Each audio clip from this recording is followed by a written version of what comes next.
Sebagaimana yang sedia maklum, negara kita hari ini kecoh dengan satu isu besar berkait dengan percanggahan antara kerajaan dengan istana dalam isu proklamasi darurat. Tapi hari ini kita tak bincang berkenaan dengan politik ataupun undang-undang. Kita nak bawa dari perspektif eskatologi berkait dengan institusi kesultanan. Sebenarnya perkara ini telah disebut oleh Nabi SAW dalam satu hadis zaman, disebutkan takunun nubuwwata fikum ma sya'allahu an takun thumma yarfa'uha Allah idza sya'a an yarfa'aha thumma takunu khilafatun 'ala minhajin nubuwwah fa takunu ma sya'allahu an takun thumma yarfa'uha idza sya'a an yarfa'aha thumma takunu mulkan 'adha fa yakunu ma sya'allahu an yakun thumma yarfa'uha idza sya'a an yarfa'aha thumma takunu mulkan jabriyah fa takunu ma sya'allahu an takun thumma yarfa'uha idza sya'a an yarfa'aha thumma takunu khilafatan 'ala minhajin nubuwwah.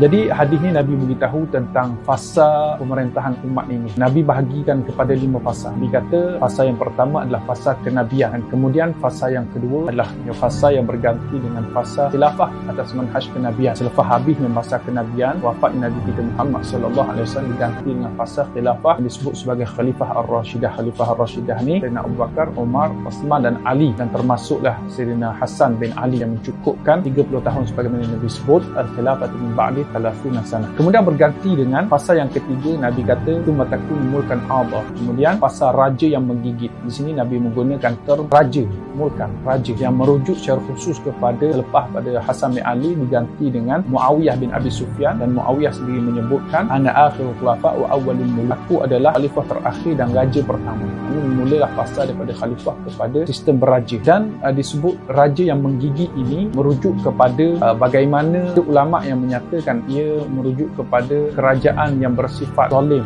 dan menekan. Tapi kalau kita merujuk kepada perkataan adha ini, ia juga merujuk kepada kesungguhan, sebagaimana contoh hadis Nabi sebut abdu alaiha bin nawajis, peganglah sunnah Nabi ini dengan gigi geraham kamu, maknanya bersungguh. Di mana kita melihat situasi kerajaan yang ada pada ketika itu memang memegang kerajaan dengan bersungguh dengan sistem pewarisan yang tidak mudah-mudah orang lain untuk menjadi raja kalau tidak kena dengan keturunan. Kemudian kita pergi kepada fasa yang keempat yang Nabi sebut tsumma takunu mulkan jabriyah, raja yang jabriyah. Perkataan jabriyah ni kebanyakan ulama menterjemah dengan maksud paksaan ataupun lebih kurang seerti dengan adhan juga. Tapi kalau kita merujuk kepada bahasa Arab, perkataan jabriyah ini ia adalah sifat yang berasal daripada masdar fa'li, dan masdar ini boleh membawa erti fa'il ataupun maf'ul, bawa erti pembuat ataupun yang dibuat. Kita juga boleh menterjemahkan perkataan jabriyah ini dengan maksud majbur, sebagaimana dalam Al-Quran pun ada guna perkataan masdar dalam wazan yang sama. Contohnya macam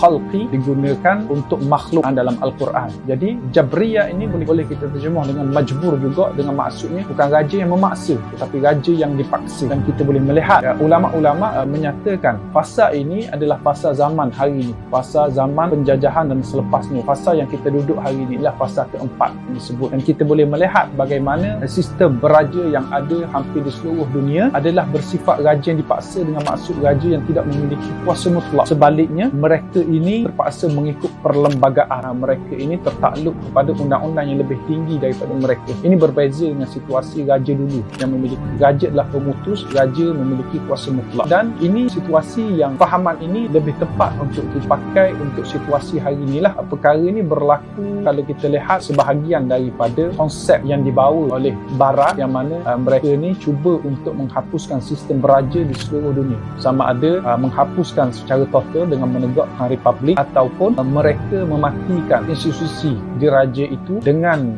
meletakkan undang-undang atau perlembagaan yang baru, khususnya negara-negara yang pernah dijajah oleh kuasa Barat, untuk memastikan raja-raja ini tidak memiliki kuasa mutlak. Termasuklah apa yang berlaku dalam negara kita pada hari ini. Kalau kita merujuk kepada perlembagaan kita, raja-raja ini mestilah bertindak mengikut nasihat eksekutif. Jadi mereka ini tidak memiliki kuasa mutlak, walau bagaimanapun mereka tetap memiliki bidang-bidang kuasa yang tertentu. Di sinilah kita boleh memahami apa yang dimaksudkan dengan mulkan jabriyah yang disebutkan oleh Nabi sallallahu alaihi wasallam. Jadi hadis itu tidak berakhir di situ. Hadis itu disambung dengan fasa yang kelima yang akan berlaku, iaitu khilafatun ala minhaj nubuwah, khilafah atas manhaj kenabian, di mana kita boleh memahami bahawa era raja yang dipaksa ini akan berakhir dengan kejatuhan. Kalau kita faham hari ini, konsep pemerintahan hari ini lebih berteraskan demokrasi, dan ia adalah satu ideologi yang dibawa oleh kuasa dunia pada hari ini, Amerika Syarikat, dengan order antarabangsa liberalnya, dan ramai yang telah membahaskan hari ini tentang perkara berkait dengan kejatuhan order antarabangsa liberal ini, yang mana order yang digagaskan oleh mereka ini akan berakhir, dan apa yang akan menggantikannya semua menjadi tanda tanya. Tapi kalau kita merujuk kepada hadis Nabi SAW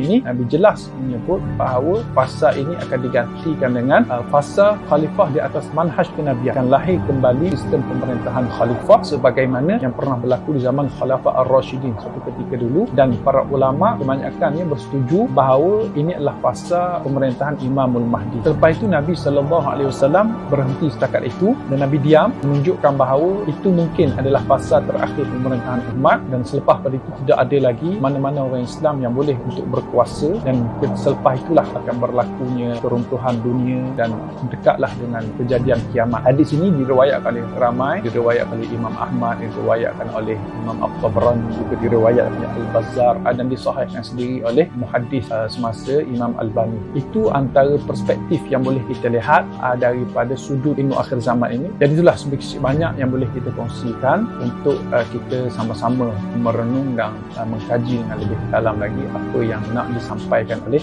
Nabi SAW.